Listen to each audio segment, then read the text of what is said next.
প্ৰচণ্ড মহাকায় সূৰ্যকৌটি সমপ্ৰভম নিৰ্বিঘ্নম কুৰুমে দেব সৰ্বকাৰ্যেষু সৰ্বদা। নমস্কাৰ বন্ধুসকল, মই তুষাৰ এষ্টেছৰ বুলি সকলোকে স্বাগত জনাইছোঁ। আজি মই সিংহ ৰাশিৰ বিষয়ে এপ্ৰিল মাহটো কেনে যাব চমুকৈ আলোচনা কৰিম।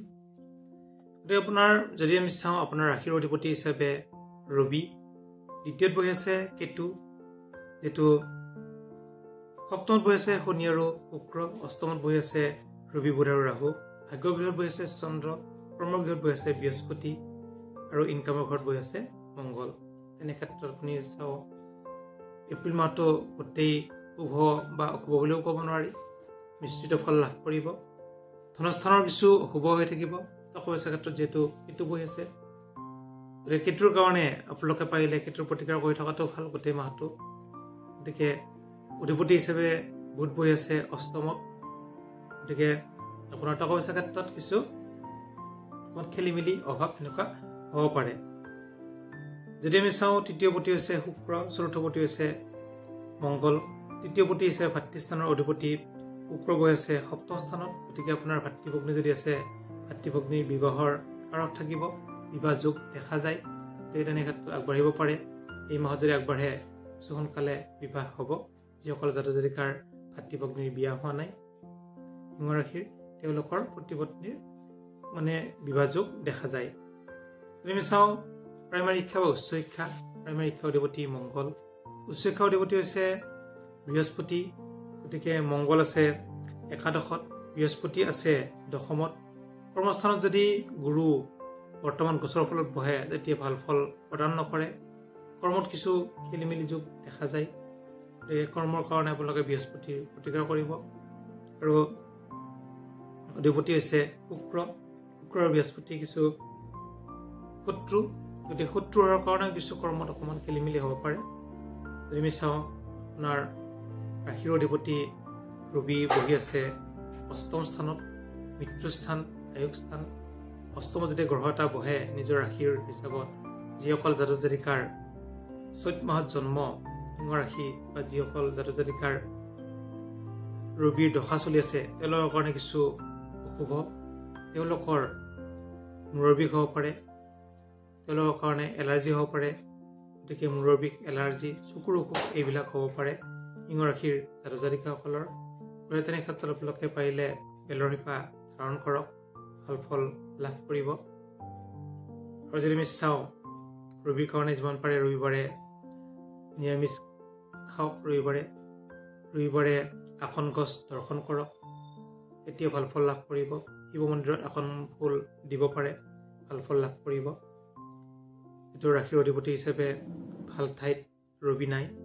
15 এপ্ৰিলৰ পৰা ৰবি যিহেতু ভাগ্যগৃহত সঞ্চাৰ হ'ব বা প্ৰৱেশ কৰিব, 15 এপ্ৰিলৰ পৰা আপোনালোকৰ 30 এপ্ৰিললৈকে কিছু কৰ্মযোগ থাকিব, আয় ইনকাম বৃদ্ধি হ'ব, বিদেশ ভ্ৰমণৰ যোগ থাকিব। গতিকে এপ্ৰিলৰ 15ৰ পৰা কিছু শুভ ফল লাভ কৰিব ৰবিৰ কাৰণে। গতিকে উচ্চ শিক্ষাৰ ক্ষেত্ৰতো তেনেকুৱাই থাকিব। বৃহস্পতি যিহেতু অধিপতি, বৃহস্পতিৰ প্ৰতিকাৰ কৰিলে উচ্চ শিক্ষাত ভাল ফল লাভ কৰিব, নহ'লে শিক্ষাত মন নবহিব, পঢ়া শুনাত কিছু খেলি মেলি থাকিব। বৃহস্পতিৰ বাৰে আপোনালোকে পাৰিলে শিক্ষাগুৰুক ভোজনী দান কৰক বা শিক্ষাগুৰুক ভোজনী এটা দিয়ক বা ভাত খুৱাওক, ভাল ফল লাভ কৰিব।